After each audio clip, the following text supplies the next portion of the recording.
warahmatullahi wabarakatuh. Nahmaduhu wa nusalli wa nusallimu ala rasulihil karim wa ala alihi wa ashabihi ajma'in, amma ba'da. Alhamdulillah jemaah yang dimuliakan Allah SWT, kita lanjutkan haji Jawahir Al-Kalamiyah. Sebelumnya kita kirim al-fatihah untuk guru-guru kita. Ila hadratin Nabi Mustafa Muhammad sallallahu alaihi wasallam wa sallallahu alaihi wasallam. Rabbi Syekhna Zaran Tafa'am Syekh Talib bin Salih Zaid. Syailah ilahumul Fatihah. A'udzu billahi minasy syaithanir rajim. Bismillahirrahmanirrahim. Alhamdulillahirabbil alamin. Arrahmanirrahim. Iyyaka na'budu wa iyyaka nasta'in. Ihdinas siratal mustaqim. Siratal ladzina an'amta 'alaihim ghairil maghdubi 'alaihim waladdallin. Amin. Oke, kita lanjut. Jadi ini bab penutup ya. Awalnya kemarin kita membahas tentang rukun-rukun iman. Iman kepada Allah, kepada malaikat, kepada kitab-kitab, rasul, hari kiamat, takdir. Kemudian di bab penutup ini sebenarnya tidak semuanya berkaitan dengan akidah, tidak semuanya berkaitan dengan rukun iman. Ada sebagian yang berkaitan, ada sebagian yang tidak. Jadi ya istilahnya tambahan untuk sebagai tambahan pengetahuan untuk kita semua. Ini sudah sebentar lagi sudah mau habis. Bismillahirrahmanirrahim. Soal man, siapakah al-mujtahidu? Mujtahid itu kita sering dengar istilah-istilah mujtahid. Siapa mujtahid itu? Waman, dan siapakah al-mujtahiduna, para mujtahid, alladzina istaqarra ar-ra'yu ala ittiba'ihim, yang menjadi kesepakatan dan disepakati untuk mengikuti mereka. Siapa mujtahid? Jawabannya al-mujtahidu, mujtahid itu huwal muhitu bi mu'dhami qawaidi syariati, adalah orang yang menguasai sebagian besar kaidah-kaidah syariat. Wa nususiha, dan sebagian besar nas-nas syariat. Nas itu teks-teks dalam Al-Quran ataupun hadis yang dijadikan sebagai sumber hukum. Itu nas.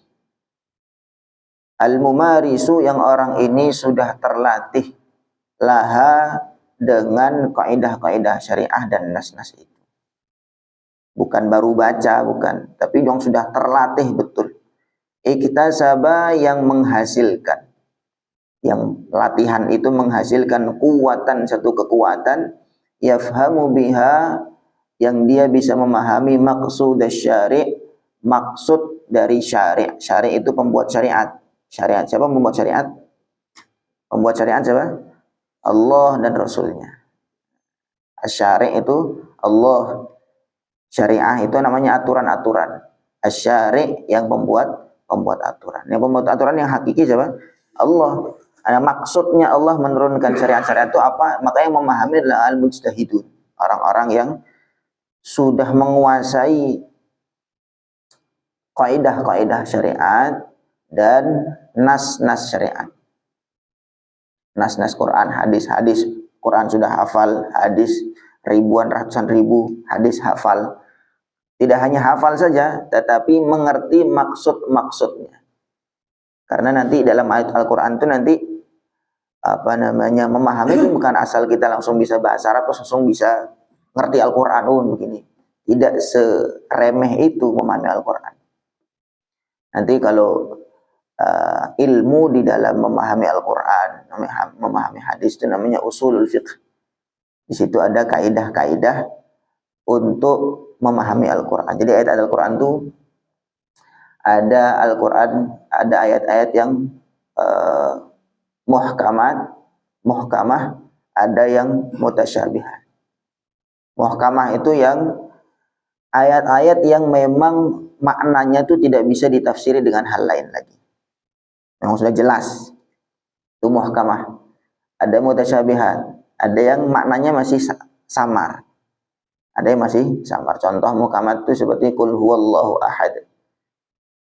katakanlah Allah huwallahu ahad, Allah adalah yang esa, yang satu. Nah, itu sudah nggak bisa ditafsir yang lain lagi. Itu namanya ayat muhkamah.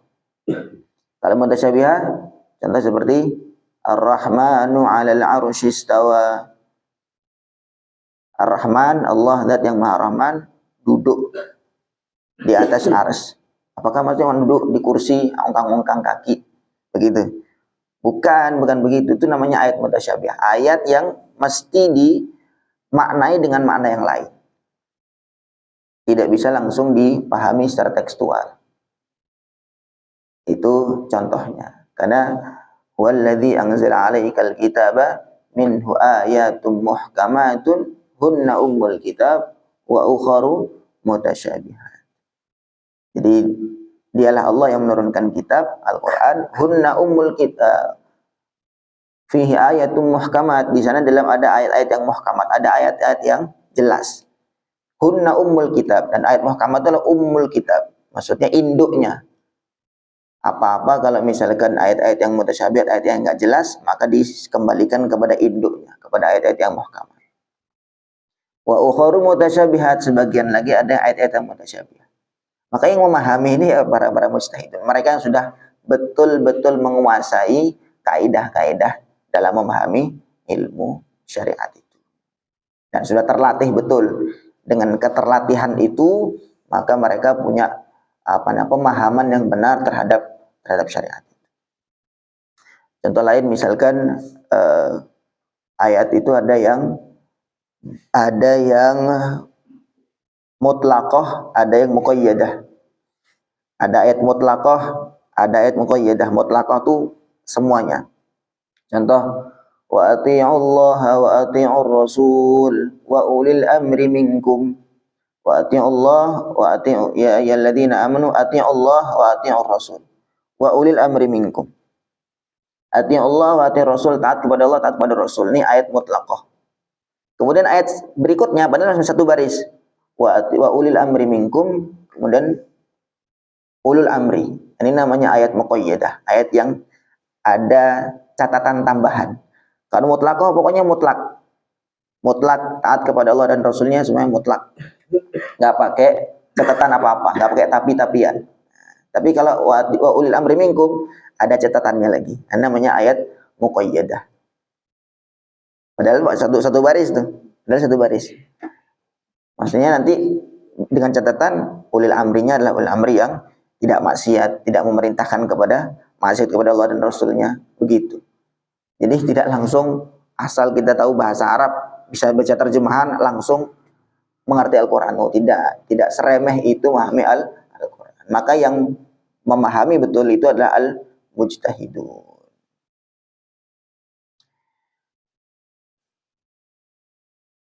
Itu wal mujtahiduna, kemudian itu tadi ta'rif ya, atau pengertian dari mujtahid. Orang-orang yang betul-betul menghabiskan waktunya itu untuk memahami kaidah-kaidah syariah. Kalau kita ini kan ngaji itu kan sambilan nah. Ngaji itu kan sambilan. Yuk kerja yang utama yuk kerja di kantor segala macam. Ngaji kan sambilan, kalau pas kosong ngaji. Nah, tapi kalau muslim tidak, memang mereka menghabiskan waktu tafarruh. Meluangkan waktu memang habis-habisan, melek malam tentang baca kitab, memahami itu untuk memahami syari, kemudian disampaikan kepada umat. Itu mujtahidun. Maka kata baginda Nabi sallallahu alaihi wasallam, al-mujtahid itu orang yang sudah meluangkan waktu. Itu kemudian dia kalau benar, idza ijtahadal hakim fa asaba falahu ajran. Kalau mujtahid itu dia berijtihad atau dia mengambil kesimpulan hukum dari sebuah nas, fa asaba kemudian benar hukumnya itu sesuai, maka falahu ajran, dia mendapatkan 2 pahala. Kemudian yang kalau wa idza akhta'a, kalau misalkan salah, falahu ajrun wahid, maka dia mendapatkan 1 pahala. Salah pun tetap dapat 1 pahala. Kenapa? Karena memang dia sudah meluangkan waktu, berusaha semaksimal mungkin untuk memberikan pemahaman yang benar dari syariat, dari nas-nas ini kepada umat. Itu namanya mujtahid. Lah kalau kita coba-coba, kita ini orang awam, nggak ngerti apa-apa, tahu-tahu langsung dalam Quran tuh begini, dalam hadis, wah, ibaratnya seperti orang nggak pernah sekolah kedokteran, tahu-tahu langsung ngeracik obat, langsung dikasihkan. Bahaya apa enggak? Sangat berbahaya. Yang dokter saja perlu panduan segala macam. Nah, yang dokter saja perlu panduan segala macam. Lalu kita nggak pernah sekolah kedokteran, tahu-tahu langsung, wah gini, obatnya langsung racik-racik sendiri. Nah, itu sangat fatal sekali. Itu namanya mujtahid. Orang-orang yang sudah punya kemampuan khusus di dalam memahami kaidah-kaidah syariat. Sekali lagi yang mesti jadi catatan kita, untuk memahami Quran dan hadis tidak seremeh itu. Sangat banyak sekali kaidah-kaidah yang perlu dikuasai. Wal mujtahiduna, kemudian orang-orang mujtahid dalam sampai taraf ke tingkatan mujtahid, katsiruna, ada banyak sekali. Wal mujtahiduna, dan kemudian mujtahid alladzina istaqarra ra'yu ala ittiba'ihim, yang disepakati untuk diikuti, wal akhdhi biqaulihim, dan mengambil atau memakai pendapat mereka, arba'atun, ada 4 yang masyhur di antara seluruh dunia. Mujtahid itu banyak sebenarnya, tapi kemudian yang masyhur di seluruh dunia dan disepakati kebenarannya, arba'atun, ada 4. Wahum, mereka itu Abu Hanifah An-Nu'man ibn Thabit. Abu Hanifah nama aslinya An-Nu'man ibn Thabit. Itu yang tertua, Al-Imam Al-A'zam, yang paling sepuh.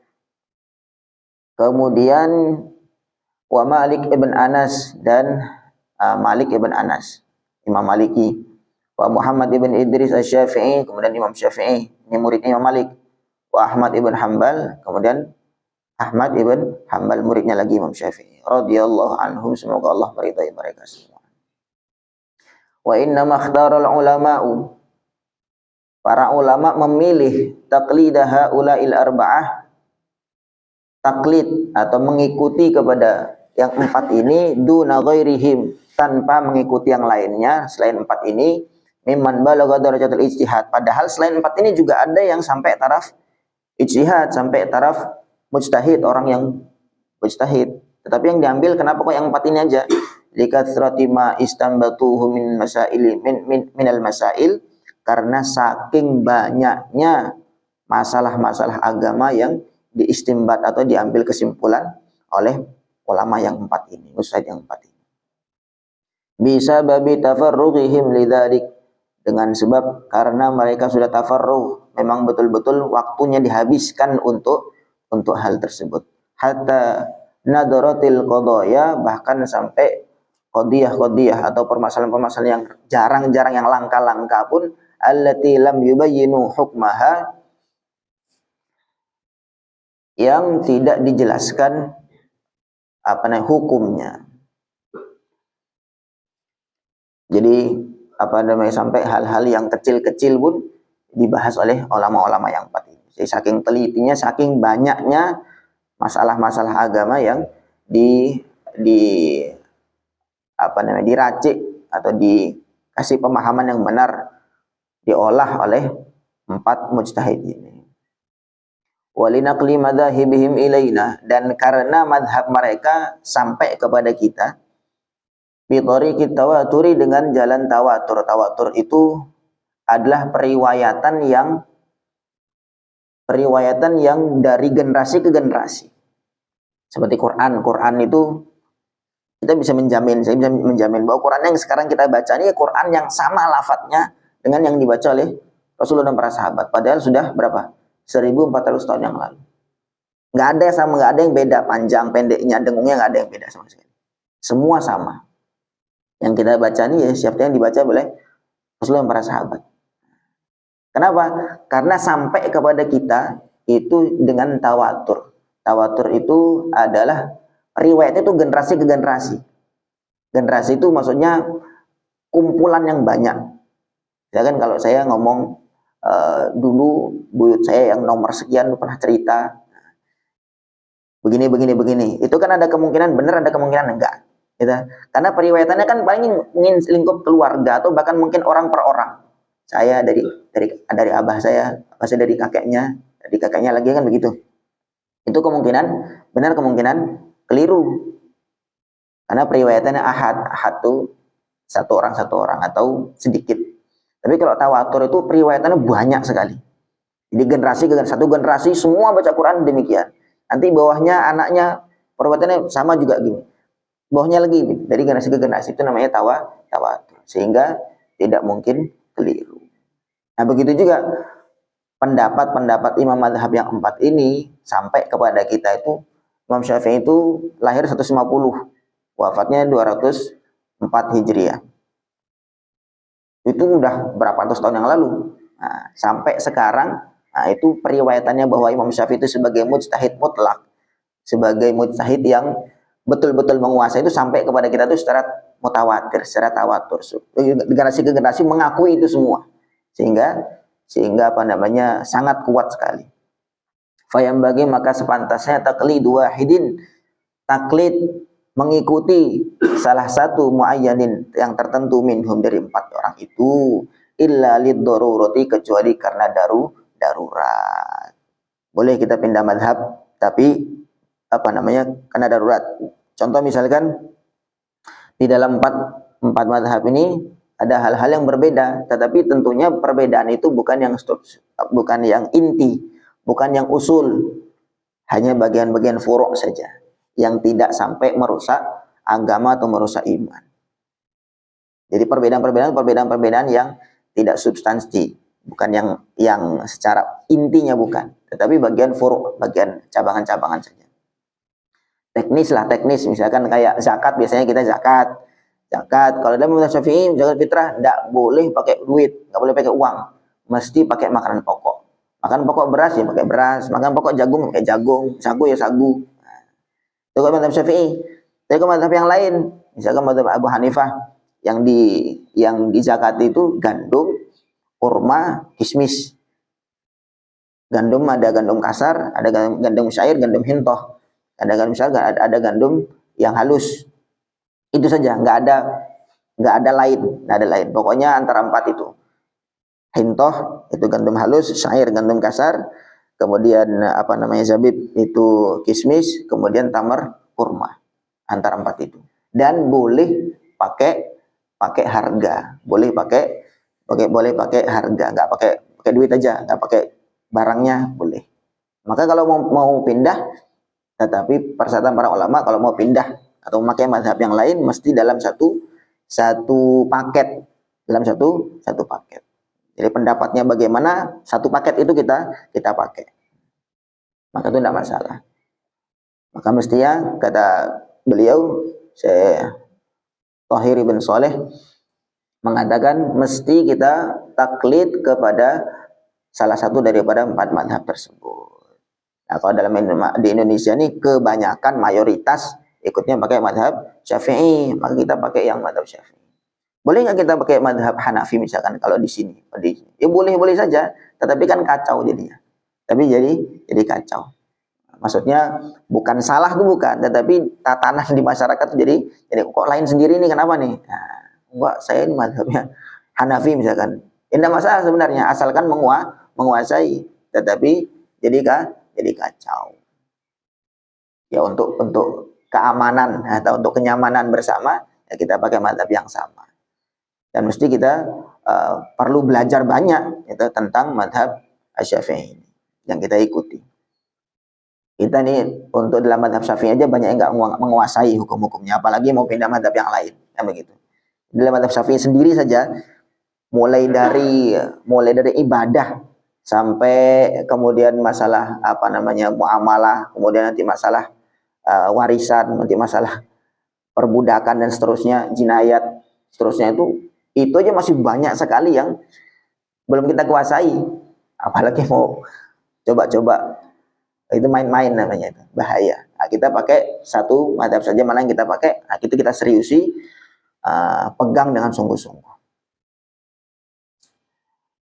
Wa illa kalau misalkan tidak darurat, wa illa kalau nggak darurat kita mau pakai comot sana comot sini, farubbama adda ila talfik, maka nanti akan menimbulkan talfik. Talfik itu mencampur adukkan pendapat para ulama. campur adukan pendapat para ulama. Yukhriju an sawa'it thoriq, maka talfik itu mengeluarkan dari jalan yang lurus, jalan yang benar. Maksudnya bagaimana contohnya? Misalkan contohnya di dalam mazhab Syafi'i itu wudu, atau misalkan dalam sholat lah, dalam sholat kita sebagian gerakannya pakai mazhab Syafi'i, sebagian lagi yang lain pakai mazhab Hanafi. Maka nanti bentuk sholat yang kita kerjakan itu kan tidak diungkapkan oleh satu ulama manapun. Kita sendiri yang racik-racik sendiri kan begitu. Nah, sebenarnya mazhab Syafi'i satu paketnya demikian, gitu. Mazhab Hanafi satu paketnya demikian. Terus kita sendiri nyampur. Nah, campuran kita ini kan tidak ada yang bertanggung jawab kan begitu. Tapi kalau misalkan kita pakai mazhab Syafi'i satu paket, yang bertanggung jawab Imam Syafi'i sebagai mujtahidnya. Atau kita satu paket pakai pendapatnya mazhab Hanafi. Seperti tadi contohnya mudah tadi kayak bayar zakat. Kita mazhab Syafi'i pakai makanan pokok, misalkan beras. Tapi pengen pakai duit. Ya, saya pakai duit, pakai mazhabnya Imam Hanafi misalkan begitu. Dalam mazhab Hanafi itu yang dizakati cuma 4 tadi itu aja. Gandum kasar, gandum halus, kismis, dan kurma. Dan ukuran satu soknya mazhab Hanafi itu berbeda dengan mazhab Syafi'i. Kalau mazhab Hanafi itu 3,5 kilo.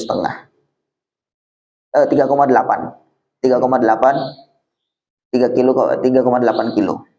Itu satu soknya ukuran zakatnya. Kalau kita kan 2,5 kilo. Kalau mazhab Hanafi 3,8 kilo. Baru kemudian boleh dihargai. Kalau misalkan mau ikut pakai satu mazhab, maka seutuhnya. Kita pilih dari 4 ini. Misalnya pengen pilih kurma. Kita pilih kurma, cari kurma mungkin di online atau di mana, cari 1 kilo harganya 100.000 misalkan. Ya maka tinggal dikasih harga berarti 380.000 rupiah. Baru di zakat fitrahnya. Bukan kita, saya dalam mazhab Syafi'i satu soknya itu 2,5 kilo. Kan gampang, beras terus dirupiahkan. Enteng sekali. Nah, pencampuran antara mazhab Syafi'i dan mazhab Hanafi itu kan gak ada yang bertanggung jawab. Itu kan kita sendiri ngeracik-racik. Nah, itu bahaya. Itu namanya yukhriju an sawa'it thoriq, mengeluarkan dari jalan yang lurus. Maka kalau gitu mazhab yang benar, ya sudah satu paket ini. Itu ada yang bertanggung jawab, maksudnya begitu. Insya Allah. Jadi ini penting, penting sekali bagi kita. Saya dengan jenengan semua ini sama sebenarnya, sama-sama orang awam. Kita mesti taklid. Jangan sampai termakan omongan orang-orang yang kita nih mesti langsung Quran hadis. Itu jadi tingkatannya begini, orang awam itu atasnya adalah mufti. Mufti itu yang bagian memberikan fatwa. Ini hukumnya begini. Mufti dia taklid itu ikut ya, ikut kepada mujtahid fil madhab. Jadi nanti dalam madhab Syafi'i sendiri itu ada mujtahid fil madhab. Ada orang-orang yang spesialis lah di dalam madhab Syafi'i itu, ada spesialis. Dia bahas. Dan madhab Syafi'i sendiri, kemudian dalam mujtahid fil madhab nanti dia taklid kepada mujtahid mutlak, kepada Imam Syafi'i radhiyallahu ta'ala anhu. Jadi kalau misalkan kita mau coba-coba, Imam Syafi'i itu kok bisa menyimpulkan begini, sesuai nggak dengan Quran? Itu gimana tuh? Mekanismenya keliru. Contoh seperti saya datang kepada dokter, terus dikasih resep demikian. Kasih resep, saya sakit apa? Sakit ini. Ini resepnya. Saya nggak percaya resep ini. Saya harus cek langsung ke Menteri Kesehatan. Gitu nggak mekanismenya? Kan enggak. Justru itu malah menyusahkan. Menyusahkan. Jadi memang sudah, ya pokoknya yang sudah diresepkan itu sudah sesuai dengan Menteri Kesehatan, standarnya itu. Jadi memang gampangannya gini, Quran hadis itu adalah bahan mentah. Bahan mentah. Yang punya keahlian untuk meracik bahan mentah itu adalah para mujtahid. Nah, baru kemudian yang sampai kitab yang kita baca ini, kita fikih segala macam itu adalah bahan yang sudah matang, tinggal kita makan, tinggal kita pakai, gitu aja. Monggo misalkan kalau misalkan orang langsung harus Quran hadis ya, itu caranya sholat, gitu, caranya sholat mulai dari takbir sampai rukuk itu tidak ada dalam Quran. Tidak ada ceritakan. Oh, gimana kita memahami? Ya nanti yang memahami itu ya orang-orang yang sudah punya keahlian meracik bahan mentah dari Quran dan hadis itu. Jadi kita istilahnya jangan keminter, jangan sok tahu, kemudian kita ngecek, wah ini imam ini kok bisa begini, sesuai nggak dengan Quran hadis, kan dengan dalil. Itu jangan termakan dengan, kalau sudah sampai dari kitab-kitab fikih yang ada, itu sudah tinggal makan, sudah kita tinggal amalkan saja. Kita juga sama-sama taklid. Gitu nggih. Kemudian satu lagi, 5, kenapa ikhtalafal mujtahidun? Para mujtahid berselisih fi ba'dil masail, di dalam sebagian masalah-masalah agama. Mujtahid ini banyak, tapi kenapa kok banyak yang selisih, banyak yang berbeda? Kita 4 mazhab tuh kok satu ini beda, ini beda. Kenapa? Jawab, innal mujtahidin, sesungguhnya para mujtahid itu lam yakhtalifu, tidaklah mereka berbeda pendapat fi usuluddin, di dalam usuluddin, dalam usul-usul, dalam pokok-pokok substansi agama. Wala fi ummahati furu'ihi aslan, dan tidaklah di dalam pokok-pokok dari cabangan-cabangan agama itu. Sama sekali tidak dalam usul-usul, dalam yang pokok tidak berbeda.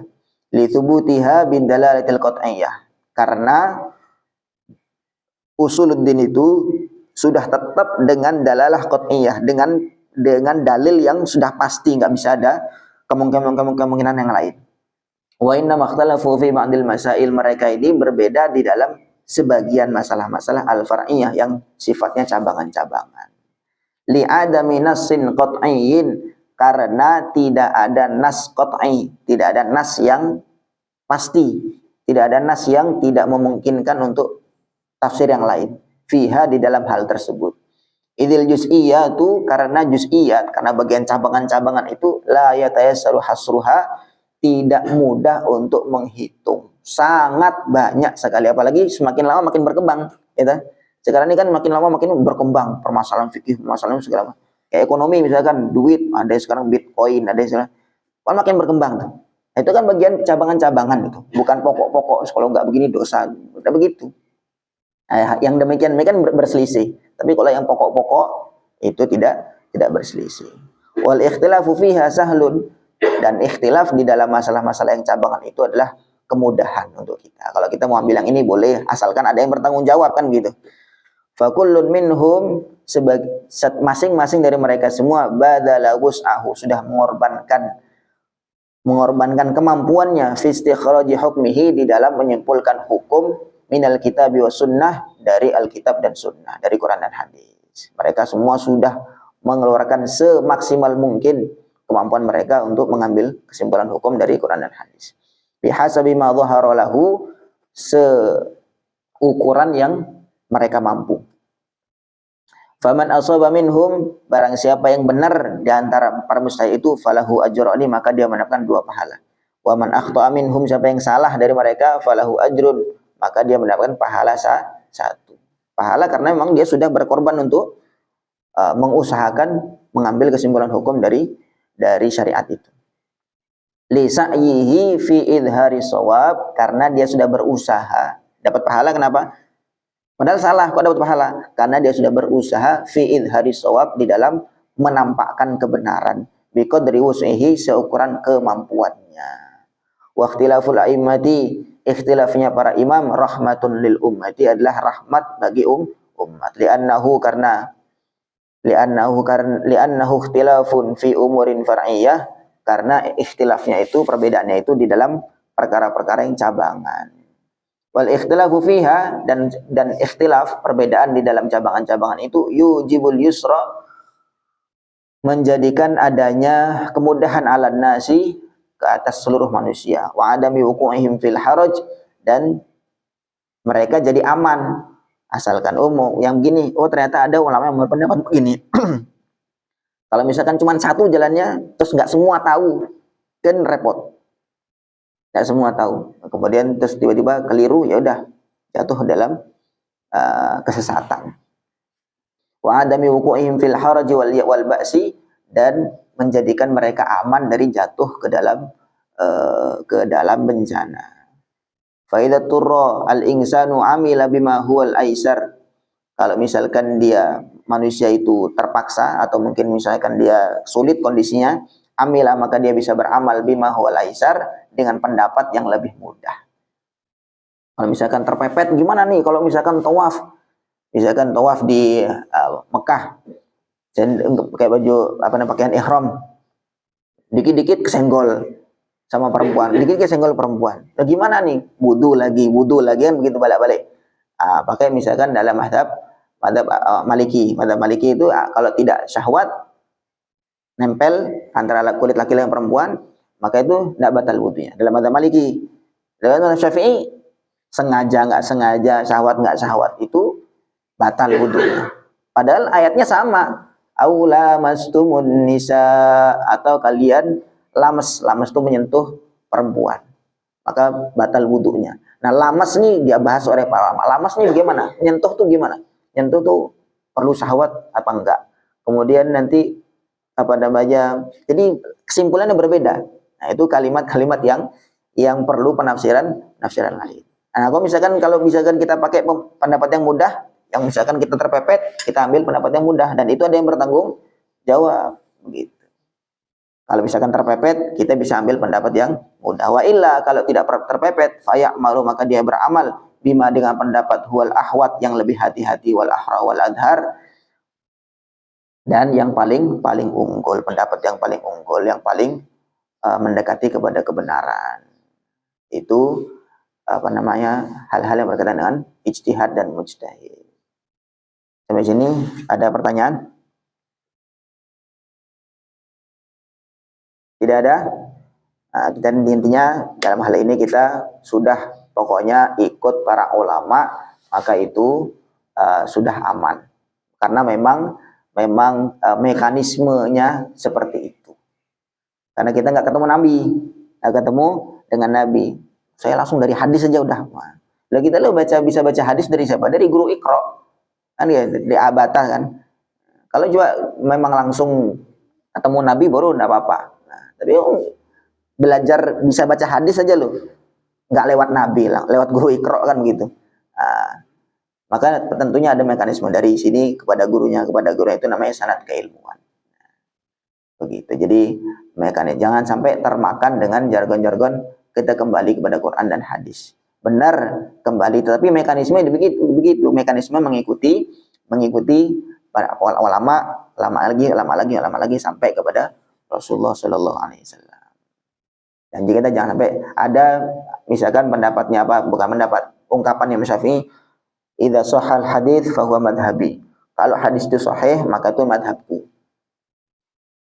Kemudian kalau misalkan ada hadis yang kalau pendapatku yang bertentangan dengan hadis sahih, itu maka buang pendapatku, ambil hadis yang sahih itu. Misalkan begitu ada.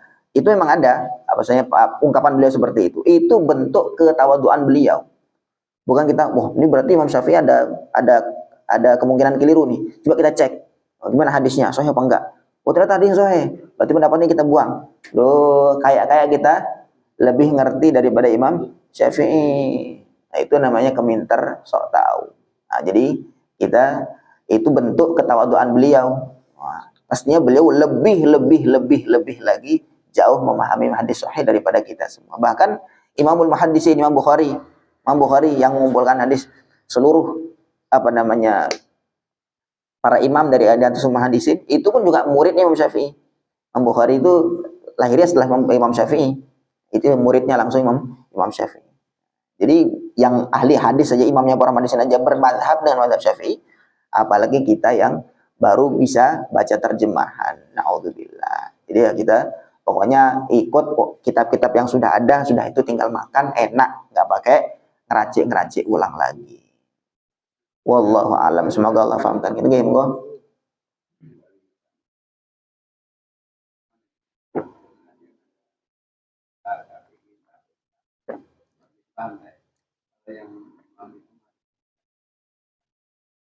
Kalau imam-imam ini sebagian ada yang tabi'in, sebagian ada imam-imam ini semua tabi'ut tabi'in, generasi ketiga. Generasi ketiga. Kalau sahabat itu yang jumpa langsung dengan Rasulullah, kemudian tabi'in itu yang jumpa dengan sahabat. Enggak, tabi'in yang generasi ketiga. Nah, generasi ketiga. Itu yang tabi'in yang ketemu dengan tabi'in. Itu generasi ketiga. Ada lagi? Monggo. Untuk titik ukur darurat itu yang seperti apa? Seumpama kita ini kan sudah bertaklid sama Imam Syafi'i. Yeah.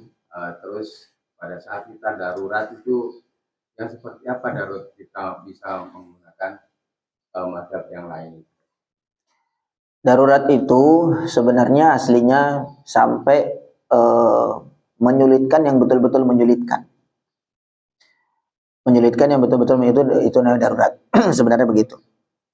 Tetapi kalau ada hajat pun tidak masalah, nggak sampai tingkatan darurat pun itu sebenarnya boleh. Misalkan kayak tadi zakat, kan sebenarnya tidak darurat sekali kita mau ambil pendapat yang mau pakai harga, ya kan begitu. Itu nggak masalah. Tapi misalkan kalau aslinya sebenarnya kondisi darurat itu sebenarnya kondisi yang betul-betul menyulitkan seseorang. Gitu aja. Jadi apa namanya, kalau misalkan dalam hal makan, misalkan makan, boleh nggak makan seorang tuh makan babi atau makan yang diharamkan lah, makan bangkai dan seterusnya. Ini kondisi darurat. Gimana darurat tuh? Darurat tuh adalah kondisi, dalam konteks itu kondisi ketika dia kalau tidak makan bisa mati, itu namanya darurat. Kemudian dia maka dia boleh makan seukuran hanya untuk menghilangkan kondisi darurat itu saja. Begitu sudah nggak darurat lagi, sudah cukup, tidak boleh dilanjutkan sampai ke kenyang. Gitu. Tapi kalau misalkan dalam hal ini, kayak misalkan agak lebih ringan lah, kondisi daruratnya itu hajat aja sudah boleh untuk pindah madhab. Tapi asalkan tadi kalau kita mau pindah madhab itu satu paket, gitu. Jadi satu paket. Karena nanti kalau kita ngambil satu paket, ada konsekuensinya kita harus menguasai madhab itu yang kita ikuti. Kayak tadi misalkan bagian zakat fitrah tadi, kita mesti menguasai itu tadi. Tahu lah paling nggak satu paket itu, tahu oh begini. Jadi bukan bagian comot, oh ini kan cuma boleh. Bagian bolehnya membayar zakat dengan uang, itu saja. Itu kan belum satu paket, bagian dari paket itu. Bukan. Makanya tadi saya bilang bahwa kita dalam mazhab Syafi'i ini saja masih banyak bagian-bagian atau amalan-amalan yang belum kita kuasai, apalagi mau pakai mazhab yang lain. Demikian nggih. Sebenarnya di dalam kita mau dalam kondisi tidak darurat pun boleh pindah mazhab itu boleh. Misalkan sekarang saya mau pakai mazhab Hanafi, monggo silakan. Tapi tahu apa enggak apa aja mazhab Hanafi itu, cara-caranya seperti apa, pendapat-pendapatnya. Kalau tidak tahu ya nanti jatuh pada talfik tadi. Talfik itu kita berbuat amalan yang tidak ada satu ulama pun yang bertanggung jawab. Kita racikan sendiri ternyata keliru. Gitu nggih? Kita cukupkan, mudah-mudahan Allah fahamkan kita, istiqomahkan dalam amal. Subhanallah bihamdihi, subhanakallah wa bihamdika, asyhadu an la ilaha illa anta, astaghfiruka wa atubu ilaik. Assalamualaikum warahmatullahi wabarakatuh.